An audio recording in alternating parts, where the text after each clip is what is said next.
Ceci est un livre audio autogénéré par Google. Audiovisuel et communication. Collection dirigée par Bernard Lecomte et Erika Thomas. Champ visuel et le CIRCAV Jéricho, Université de Lille 3, s'associe pour présenter la collection audiovisuelle et communication, avec. La nomination de cette collection a été retenue afin que ce lieu d'écriture offre un espace de liberté le plus large possible à de jeunes chercheurs ou à des chercheurs confirmés, s'interrogeant sur le contenu du syntagme figé de communication audiovisuelle, concept ambigu s'il en est car si l'audiovisuel, et il faut entendre ici ce mot en son sens le plus étendu, celui de Christian Mess, qui inclut en son champ des langages qui ne sont ni audio comme la peinture, la photographie, le photoroman ou la bande dessinée, ni visuel, comme la radio, et on le sait, monodirectionnel contrairement à ce que tente de nous faire croire ce que l'on peut nommer l'idéologie interactive. La communication implique obligatoirement un aspect multipolaire. Dernière parution. Abelardo Coelho da Silva, Coord. Réalité et représentation du handicap, 2018. Pierre Arbus, Le cinéma de Victor Erice. Aventure et territoire d'enfance dans l'Espagne franquiste, 2017. Marcilene Silva da Costa, Construire une légitimité quilombola, le Brésil face à ses revendications, 2016. Jérôme Roudier, Coord, Médias et culture en dialogue, 2015. Julie Talland Terradillos, La danse à l'écoute des nouvelles technologies. Les prothèses numériques au corps synesthète, 2015. Erika Thomas, Art vidéo et fiction du quotidien. Sur les traces de Bob Santiano, Oublié Zanzibar, disparition, 2015. Suzanne Bray et Gérald Préher dire, Un soupçon de crime. Représentation et médiatisation de la violence, 2014. Erika Thomas, Indien du Brésil, in Visibilité médiatique, 2012. Frédéric Pugnieresavedra, Le phénomène des chiens à la télévision, 2011. Jean-Max Mejean, Almodovar, Les femmes et les chansons, 2011. Jean Ungaro, Le corps de cinéma, Le super-héros américain, 2010. Erika Thomas, Art Action, Polar urbain, Didier Barros, L'étranger, Des livres et des cendres, 2010. Erika Thomas, Le cinéma brésilien du cinéma novo à la retomada, 1955 à 1999, 2009. Photos de Edvanea Maria da Silva, Jackson Bantin, Manoel Clemente, Ria Lemaire, Ricardo Batista, Rosenberg Carriri, Sergio Morricone, Simone Mendes, Sylvia Nemer, Sylvie Depps, Teobaldo Silva, Thomas Farkas. L'archive de Clévisson Viana, Biblioteca Mario de Andrade, Canal Brasil, Carriri Film, César et Marie-Clémence Paes, Ciné Seara, Cinemateca Brasileira, Cinemateca Domam, Elmano Rodrigues, Équatorial, Familia José Bernardo, Fundarp, Fundação Cine Memoria DF, Fundação Joaquim Nabuco, Jeová Sobreira, Geraldo Sarno Italo Caroeiro, João Batista de Andrade, João Bosco Bezerra Bonfim, José Dumont, Lira Nordestina, Manfredo Caldas, MAUCCE, Mi Secultce, Ner Brito Mario Aderaldo, Nelson Pereira dos Santos, Orlando Senna, Revista Cinema Salvador Ba, Sylvie Depps, Tania Quaresma, Editora Tupinanquin, Claudio Aguilar, Zelito Viana. Remerciements. Mes sincères remerciements. Aux cinéastes et acteurs, Geraldo Sarno Italo Caroeiro, João Batista de Andrade, Manfredo Caldas, Orlando Conceição Senna, Rosenberg Carriri, Sergio Ricardo, Thomas Farkas, Vladimir Carvalho et Zelito Viana. Aux poètes et graveurs sur bois, Dila, José Lourenço, João Bosco Bezerra Bonfim, J. Borges Clévisson Viana. Aux critiques et historiens du cinéma, Hernani Hefner. Aux institutions. Rio de Janeiro, Centro Técnico Audiovisual CTAV, Tempo Glober, Cinemateca Domam, Fundação Casa Rui Barbosa, Museu de Folklore Edison Carneiro, Academia Brasileira de Literatura de Cordel. Sao Paulo, Cinemateca Brasileira União do Cantador, Repentista e Apologista do Nordeste UCRAN, Centro de Tradições Nordestina CTN. Salvador, Diretoria do Audiovisual d'Imas da FUNCEB, Universidade Federal da Bahia. Feira de Santana, Universidade Federal de Feira de Santana, Museu do Sertão. Maceió, Museu Theo Brandão, Universidade Federal de Alagoas. Recife, Fundação Joaquim Nabuco, Universidade Federal de Pernambuco, Universidade Católica de Recife. Olinda, Casa da Criança. Caruaru, Atelier de J. Borges. Casa de Dila. João Pessoa, Núcleo de Documentação Cinematográfica, NUDOC. Fundação Casa de José Américo, Universidade Federal da Paraíba. Natal, Fundação José Augusto, Biblioteca Central Zila Mamede, Universidade Federal do Rio Grande do Norte. Préface. Le travail de Sylvie Debs constitue incontestablement un approfondissement des liens fertiles entre littérature et cinéma dans l'espace brésilien. Questionnant de façon rigoureuse le dialogue noué autour des années 60 entre le cordel, littérature de colportage typiquement nordestine, et le cinéma novo, l'auteur dévoile la richesse d'une écriture culturelle se déclinant en de courts textes mais également en xylogravures qui les accompagnent, en chant et en déclamation qui les oralisent. Et c'est ainsi à un voyage ethnographique que nous invite Sylvie Debs. Un parcours qui s'effectue à travers les productions culturelles et ses acteurs, pour aboutir à une réflexion qui amène notamment avec une grande pertinence à une relecture de certains classiques du cinéma novo passés au crible de ce qui alimente son audace. En effet, ce travail met en perspective cet univers esthétique et culturel du Nordeste comme source du renouveau cinématographique revendiqué par le cinéma novo jusque dans la photographie, venant traduire, par ses effets de contraste, l'aridité et la sécheresse du sertão.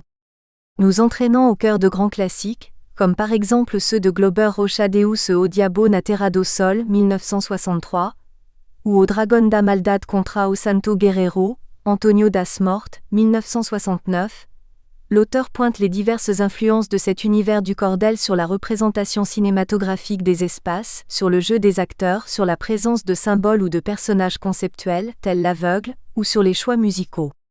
Observant ce nouveau langage cinématographique puisé dans celui plus ancien, du cordel, l'auteur démontre la pertinente adéquation entre l'esthétique du cinéma novo et celle du cordel. Pensons par exemple à la représentation du sertão, découpé dans une lumière aveuglante, comme écho à l'esthétique des xylogravures. Une telle perspective amène à considérer ce cinéma dans sa dimension anthropologique. Par le biais des jeux d'influence esthétique, c'est une place d'importance qui est en effet accordée aux idéologies, aux valeurs et aux croyances populaires. Celle-ci s'avère incontestable dans la représentation cinématographique du sertão liée à ses classiques éléments narratifs. La sécheresse, l'aveuglante luminosité, le mysticisme, le fanatisme religieux, le coronélisme et le banditisme. Mais la dimension politique est également soulignée. L'espace sertão est en effet interrogé à la lumière d'une mythologie qui le façonne, et d'une réalité qui le parcourt. L'auteur le dévoile alors comme espace politique et comme lieu témoignant du niveau d'engagement des cinéastes brésiliens. Nous le découvrons au fil des pages. La mutuelle influence cordel-cinéma, loin de constituer un espace clos dans lequel seraient observées de pures traductions esthétiques et ou textuelles, se révèle alors un espace d'ouverture pour comprendre une région, symbolisant, à un certain moment de l'histoire du cinéma brésilien, tout un pays. Le travail de Sylvie Debs fourmille d'informations et de pépites témoignant de la richesse et de la rigueur de sa recherche. Ainsi, l'attention portée par l'auteur à la production cinématographique actuelle nous permet de découvrir l'important travail de mémoire effectué par des cinéastes soucieux de revenir, notamment par le biais d'images d'archives, sur différentes personnalités enracinées dans cette culture nordestine. Wilson Simonal, Ninguém sabe o duro que dei de Claudio Manoel 2009, ou Momem de Moral de Paulo Vanzolini 2009, ou encore le dernier documentaire des apostrophes. Une trilogie réalisée par Rosenberg Cariri Patativa do Açaré, Ave Poesia 2007, pour n'en citer que quelques-uns. Si le dialogue entre le cinéma brésilien et l'univers du cordel est toujours à l'œuvre aujourd'hui et témoigne toujours, lorsque la présence du cordel se manifeste dans le film, d'un engagement politique, Sylvie Depps nous rappelle également les événements présidant à l'émergence de cette empreinte du cordel dans le cinéma brésilien des années 60, et notamment la précarité de cette littérature au moment où le cinéma prend alors le relais du narratif. L'auteur insiste également sur l'importance du travail cinématographique de Geraldo Sarno, réalisateur influencé par les potentialités du cinéma vérité, pour préserver à travers des documentaires la mémoire de ce patrimoine culturel menacé de disparaître. La mise en perspective du cinéma militant de Geraldo Sarno et de son engagement à donner une vision de l'univers culturel nord-estin se manifeste comme un intéressant écho à la posture scientifique de Sylvie Depps. En effet, nous pouvons considérer que son travail ici présenté aboutit lui aussi à la volonté de préservation de cette culture nordestine singulière. Ainsi, lorsqu'elle nous invite à la rencontre des poètes du cordel, tels Cuica de Santo Amaro dont le parcours métaphorise le dialogue cinéma-cordel, pour incarner son propos et son propre engagement. Tout au long de ce travail, très étayé par des données historiques et en dernière partie par la parole donnée aux cinéastes, acteurs et critiques, la curiosité de Sylvie Depps témoigne au final aussi de sa passion pour cette région du Brésil. Erika Thomas, professeure des universités cinéma et anthropologie visuelle. Université catholique de Lille. Nos repentes u levei a natureza. Maravilhas bonitas selvagens. No cinema levei mil personagens. A politica, a ciência e a riqueza. O tormento da vida da pobreza. E a biblia sofrendo divisao. Os costumes da cada região. E os países de cada continent. U levei au cinéma repente. Para abrenhas longinca do sertão. Improvisation de Louro Branco sur Cego Aderaldo, le fameux chanteur qui projetait des films dans les certoses. Peinture murale Maceió Al 2006. Photo Sylvie Depps.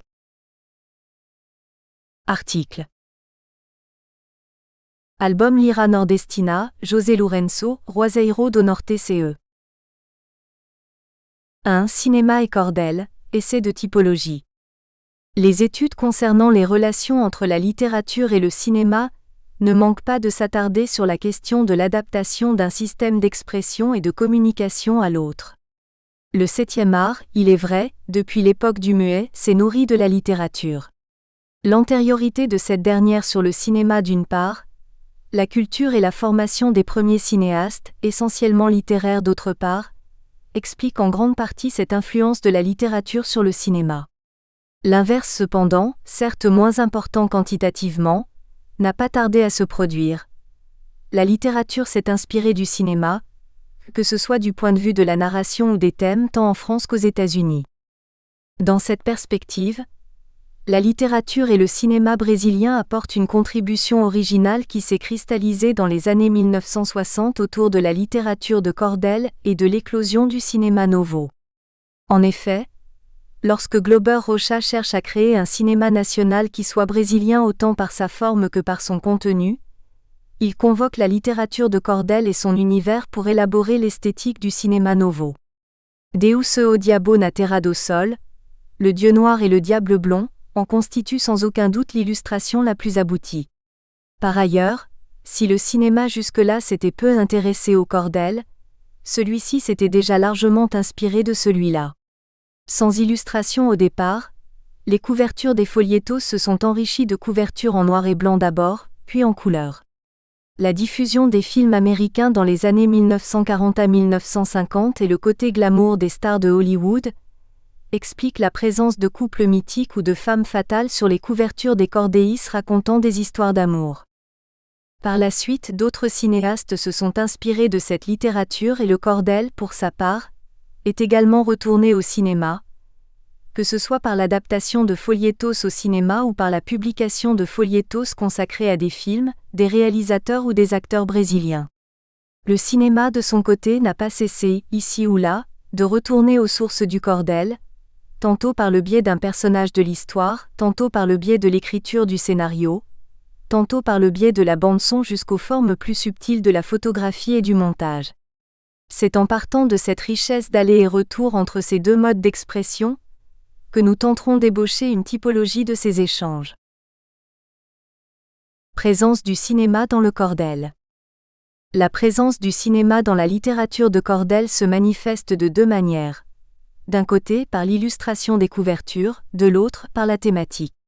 De fait, si l'on considère l'importance de l'image de couverture du folietto pour un public plutôt rural, il n'est pas surprenant de constater la fascination exercée par les clichés d'acteurs de cinéma.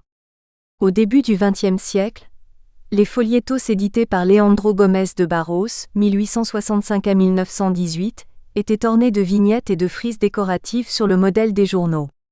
L'objectif de l'imprimeur était d'illustrer l'histoire contenue dans le folietto, afin que d'un seul coup d'œil, le futur acheteur soit informé des grandes lignes du récit.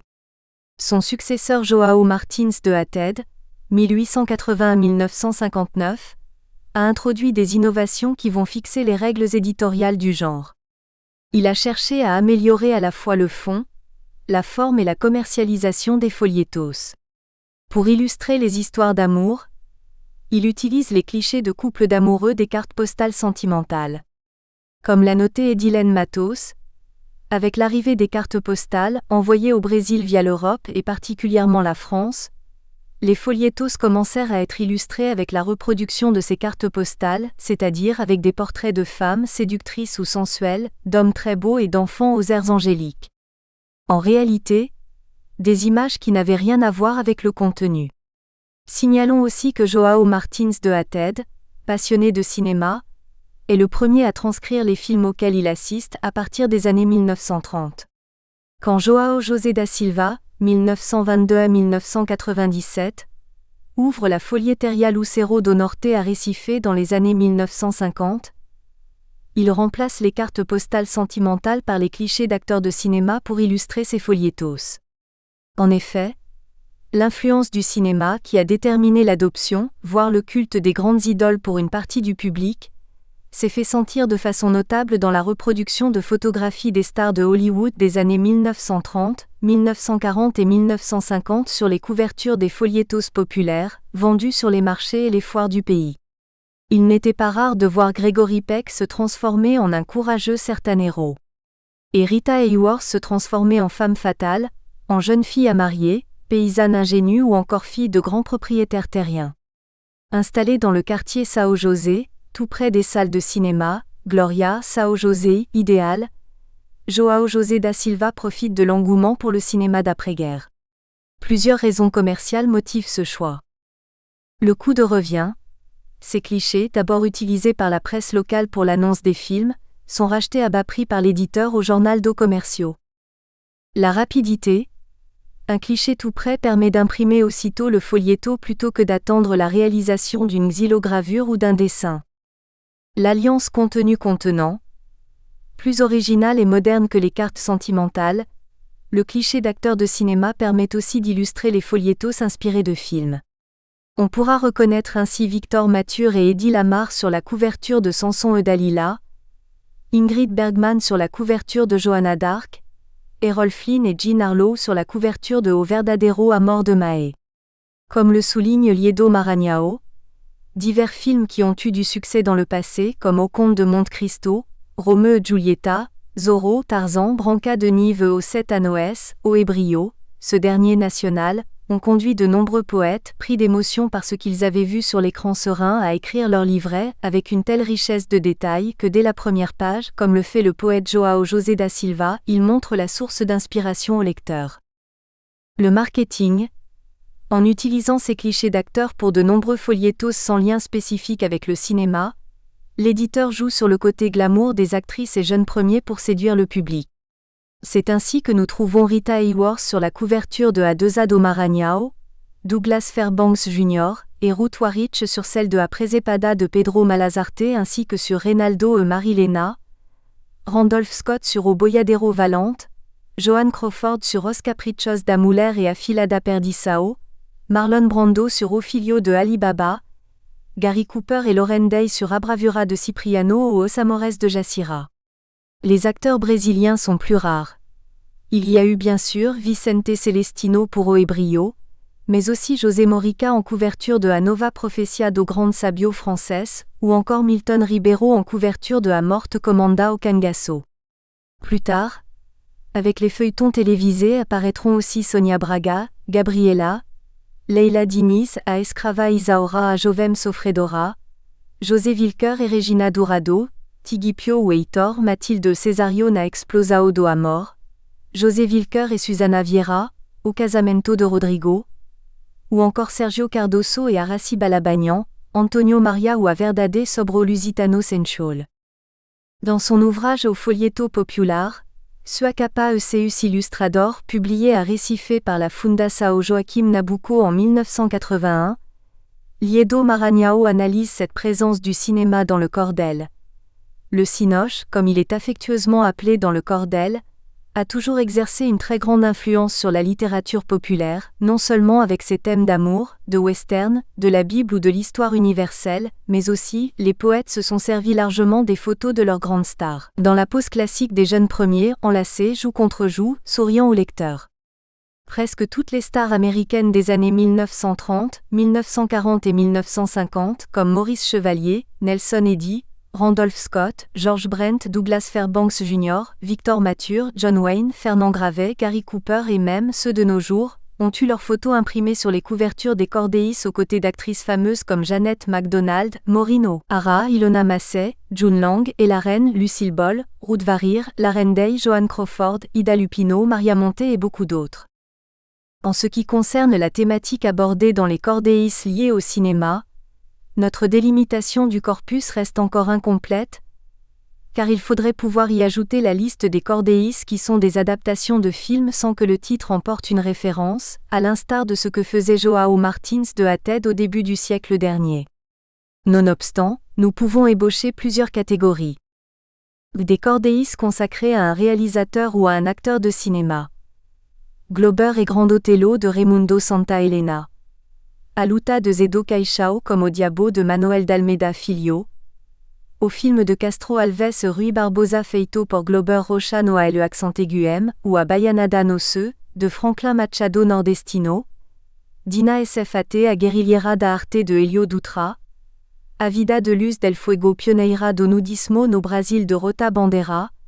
A Historia do Bodioio e o Seu Encontro a Amizade comme Orson Welles de Abrao Batista.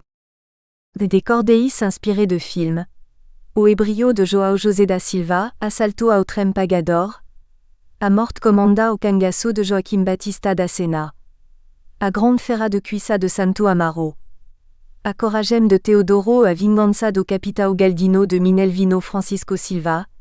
Samsao e Dalila de João José da Silva Marcelino, Pao e Vinho de Luís Batista de Arruda. A Historia do Bandido da Luz Vermelha, Nordeste Cordel, Repan. Cansao de Delarme Monteiro da Silva. Tieta do Agreste no Picado. Et Filmado Romance de Roré Amado de Orino Pimentel Ribeiro. O Rap do Pequeno Príncipe contra a Almas Cebosa ou Disque Sao do Rapé comme au Justiceiro de Braulio Tavares. Dois Filhos de Francisco de Caxiado. Des Cordeis qui ont été conçus comme scénarios de films. Au même que Viru Suco de João Batista de Andrade, A Tres Maria de Wilson Frère. Des Cordeis qui ont donné lieu à une adaptation cinématographique. Viagem a Sao Sarué de Manuel Camilo de Santos. A Mulher que Dançou de Pois de Morta de J. Borges. Rifaceux de Abrao Batista, Au Romance do Vaqueiro Voador de João Bosco Bezerra Bonfim. Des Cordeis qui font allusion au cinéma. Au Cego no Cinema de José Soares. Au Namoro no Cinema et a Decaraçao dentro do Cinema de Cuissa de Santo Amaro. Au film de Padre Cicero de Pedro Bandeira.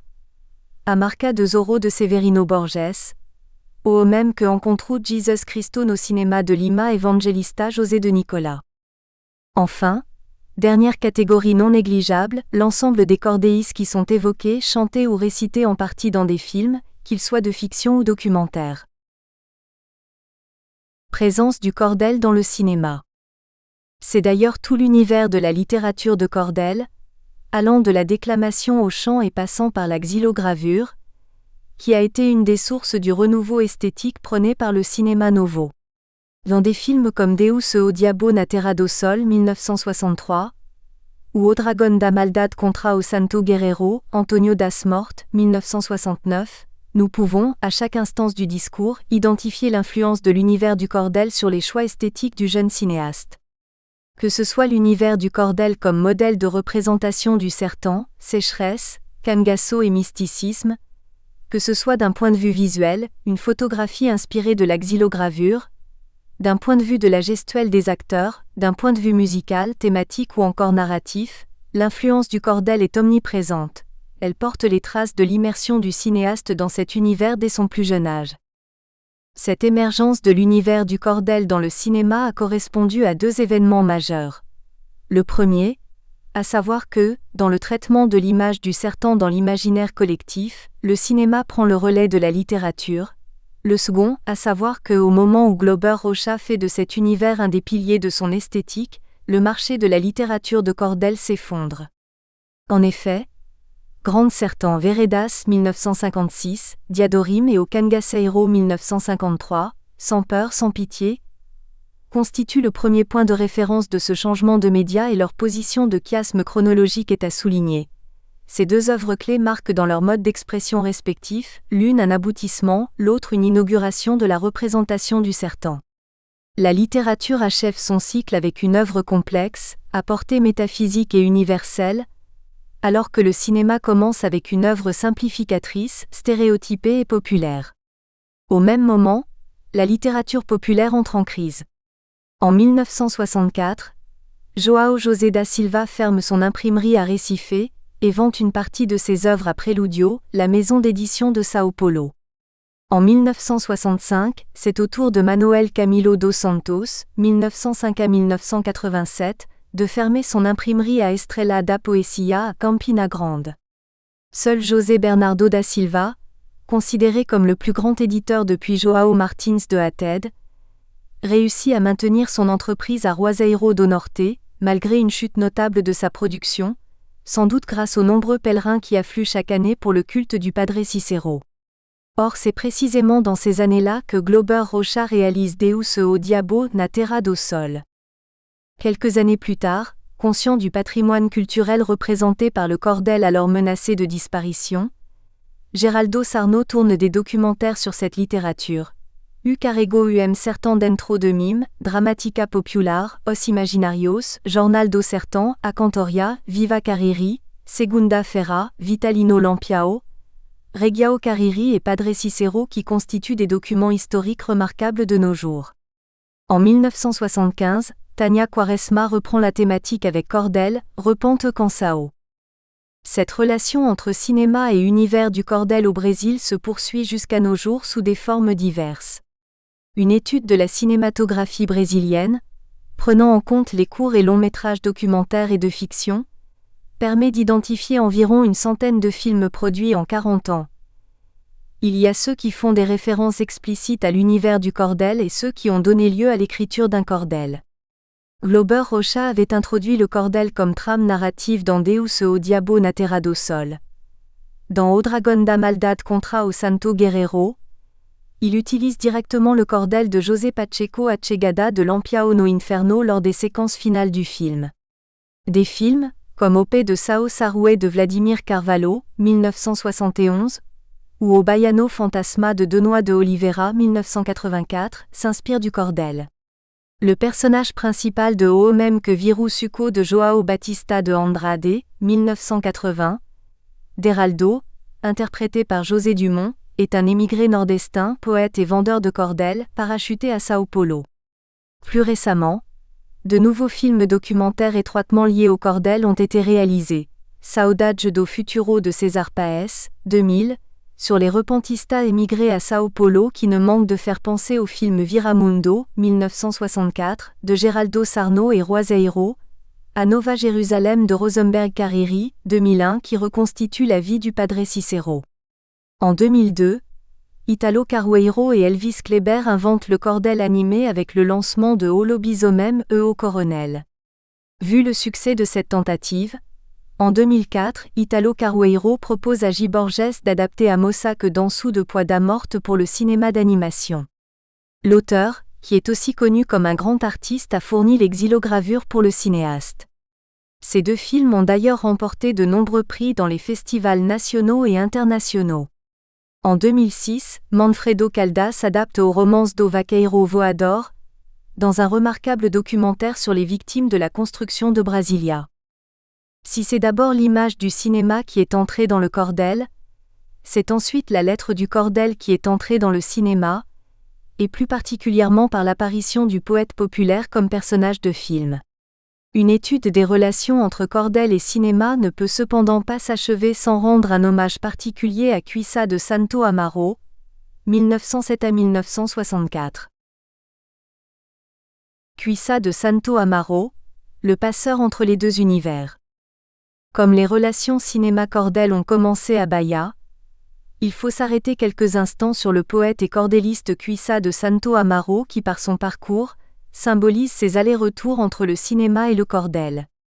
C'était un personnage haut en couleur, bien connu de la population de Salvador, et Edilene Matos, qui lui a consacré une étude remarquable, témoigne de son amour du cinéma.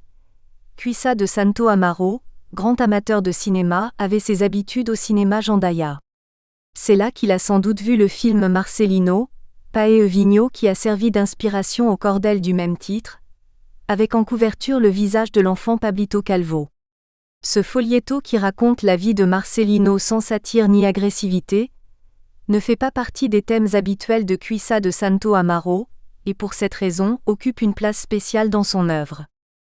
Cuissa de Santo Amaro non seulement fréquentait les salles de cinéma, et affichait un grand respect pour le 7e art, mais fréquentait aussi les cinéastes bahianais eux-mêmes. Ce n'est pas par hasard que Glauber Rocha l'avait surnommé personnage mythologique. C'était une preuve de plus du charisme dont il jouissait dans la ville de Salvador. Ses fréquentations comme ses frasques, jusqu'aux costumes et chapeaux qui permettaient de le reconnaître dans la foule, avaient suscité l'intérêt des metteurs en scène de théâtre comme de cinéma. En effet, Diaz Gomes s'est inspiré du poète pour le personnage de Deseu accent aigu Cosperima de la pièce au Pagador de Promessa, La parole donnée. Quand Anselmo Duarte a décidé d'adapter la pièce au cinéma, il a demandé à Cuissa de Santo Amaro d'interpréter le rôle. Le poète a accepté, mais au moment du tournage, une maladie l'en a empêché. C'est ainsi qu'il s'en est fallu de peu pour que le cordéliste participe au film, grand vainqueur de la Palme d'Or à Cannes en 1962. Ce n'aurait pas été son premier rôle, puisque Roberto Pire, dans un film produit par Rex Schindler avec le jeune Glauber Rocha comme producteur exécutif, lui avait offert la possibilité de jouer son propre personnage public sur l'écran. Voici ce que déclare Orlando Senna, acteur et témoin privilégié des rencontres entre le poète et les cinéastes. Il faut rappeler que les jeunes qui ont fait du cinéma dans l'état de Bahia sont arrivés à Salvador pour y faire leurs études, car en fait, ils venaient tous de l'intérieur. Glauber Rocha, Gilberto Gil, Caetano Veloso, Joao Ubaldo Ribeiro et moi-même. Certains venaient déjà de régions où le cordel était très important, comme Vitoria de Conquista, la ville où est né Glauber Rocha. Et nous avions une relation très forte avec Cuissa de Santo Amaro. Il a été le poète qui ouvre et clôt à Grande Ferra de Roberto Pire. Le film qui se présente comme un cordel commence avec Cuissa de Santo Amaro qui déclame des vers au pied de l'ascenseur Lacerda. Et maintenant je vais vous raconter une histoire qui est arrivée, une histoire terrible de vol et d'amour, etc. Puis il passe à l'histoire de A Grande Ferra, et quand le film se termine, on revient à Cuissa de Santo Amaro qui proclame « C'est comme cela que les choses se sont passées. Que celui qui ne croit pas vienne me poser la question, etc. » En effet, interprétant son propre rôle dans le film, il déclame un de ses cordéistes sur le marché de São Joaquim, se présentant lui-même comme poète de rue. Cuissa de Santo Amaro, en costume et haute forme, tel qu'en lui-même, qui a l'air d'un universitaire, présente le film aux gens de la capitale. Cuissa de Santo Amaro, qui est, cher lecteur, un troubadour renommé, invité spécial, fait vraiment sourire n'importe quel spectateur. Enfin, troisième facette de sa relation avec le cinéma, Cuissa de Santo Amaro a écrit 2 cordéistes sur ce qui se passe, à son grand regret, dans les salles obscures de la ville. A Decaraçao dentro do cinema et Onamoro no cinema. À Salvador, le poète était craint des politiques et de la bourgeoisie locale, car il ne se privait pas de commenter les scandales et les écarts de conduite des uns et des autres. Conservateur et moraliste, il se disait particulièrement choqué par le comportement des jeunes qui n'allaient pas au cinéma pour l'amour de l'art, mais pour leur rendez-vous d'amour. Comme il n'appréciait guère les attitudes légères des jeunes filles de bonne famille qui manquaient l'école pour rejoindre leurs petits amis, le poète écrivit avec une certaine pointe de malice : « J'ai vu une élève de l'école normale, qui fréquentait une certaine école, assise au cinéma, sur les genoux de Nicolas, je ne sais si elle portait culotte. » En tant que gardien de la morale, grand amateur et défenseur du cinéma, bien conscient de son rôle de dénonciateur, il termine par cette déclaration solennelle et grandiloquente : « Je suis conscient que beaucoup de gens vont dire que moi, Cuissat, je n'écris que des immoralités, mais au cinéma, je dirai toujours la vérité, au bénéfice du peuple et de l'humanité. » Aussi Cuissat de Santo Amaro mérite bien que cet hommage lui soit rendu ici, au nom des relations entre cordel et cinéma. Conclusion.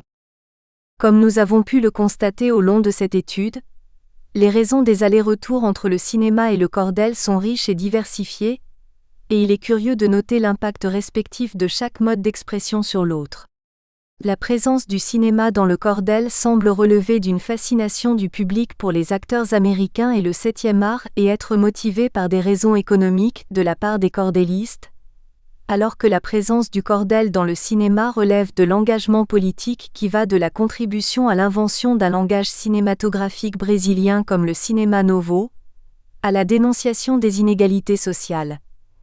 La présence d'un chanteur aveugle ou d'un poète populaire n'est jamais fortuite dans le cinéma brésilien.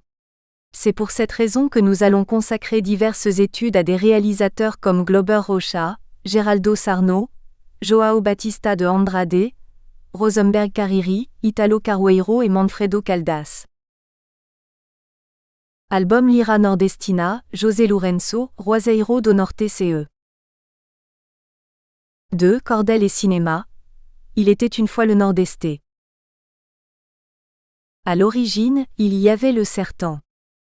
Le Sertão, cette terre de l'intérieur, aride et déserte, traversée par des cortèges tristes et affamés de retirantes, cette terre foulée par les pieds nus des prophètes qui prêchent le retour à la terre promise, le retour au paradis perdu, ou encore celui du roi Sébastien, cette terre parcourue par les Beatos priant et psalmodiant dans la Caatinga, cette terre hantée par le souvenir héroïque et sanglant des cangaceiros, justiciers fascinants et terribles qui, selon la légende, ont pris les armes pour défendre les pauvres et réparer les injustices sociales. Cette terre est célébrée par les chanteurs aveugles, les violeiros et les repentistas, poètes improvisateurs qui parfois s'affrontent dans des défis où la cachaça coule à flot. Le Sertão, c'est aussi cette terre qui est le théâtre de l'exploitation des vaqueiros par les coronéis, et de la révolte de l'homme contre les tragédies de la sécheresse qui brûle la végétation, ne permettant pas au sertaneiro de manger à sa faim ni de maintenir une vie digne d'un être humain. Cette terre, le Sertão, a hanté l'imaginaire brésilien depuis le XIXe siècle. La lumière crue et aveuglante, la couleur gris-cendre des cactus rachitiques, la chaleur suffocante et la sécheresse infernale, l'impénétrabilité du territoire, le dénuement des personnes et des habitations, la violence du climat et le temps figé y ont nourri un profond mysticisme et un fanatisme exacerbé. Le Sertão, terre où l'isolement et la solitude appellent la voix rauque des repentistas et les rythmes lancinants des rebecs pour chanter la douleur du monde et échapper à la folie. Grenier de mythes et de légendes, espace à la fois épique, mythique et biblique, le Sertão est profondément ancré dans l'imaginaire national. Image de la Genèse, image du désert, image du monde hostile, terre des utopies et des paradoxes. Le Sertão enfin, espace où l'imagination est libre de créer parce qu'il n'y a pas de frontières et que tous les rêves sont possibles, est cet univers baroque où Glauber Rocha a puisé l'essentiel de son inspiration. Entre mythe et réalité.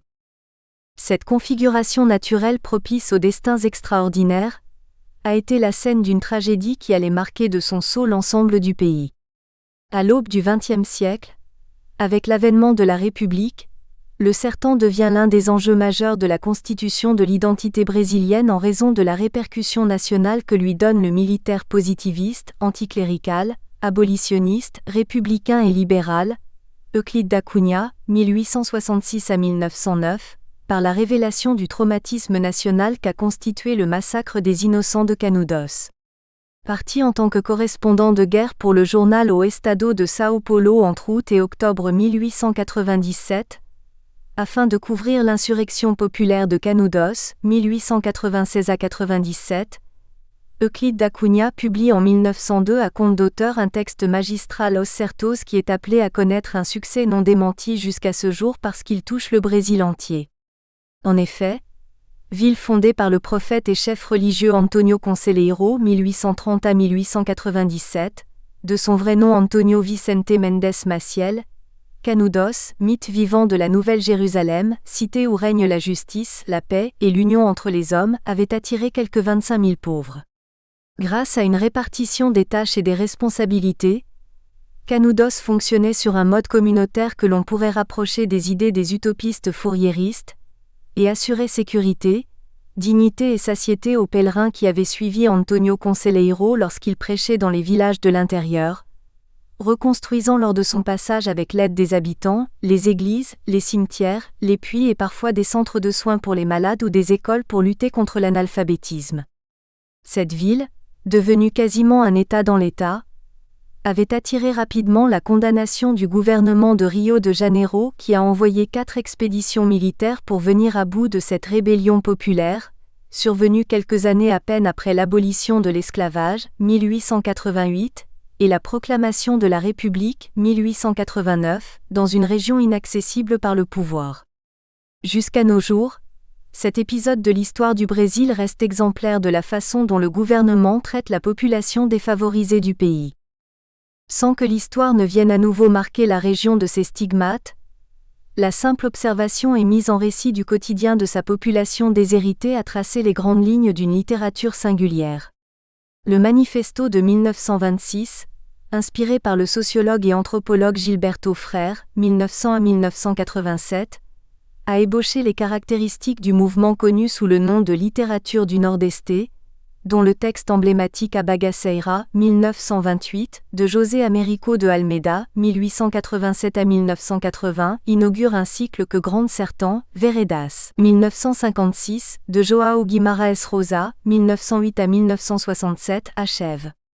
Ce mouvement, dont Glauber Rocha 1939 à 81 est un fervent lecteur, compte en son sein des auteurs comme Raquel de Queiroz 1910 à 2003, José Lindorrego 1901 à 1957, Graciliano Ramos 1892 à 1953 et Jorge Amado 1912 à 2001.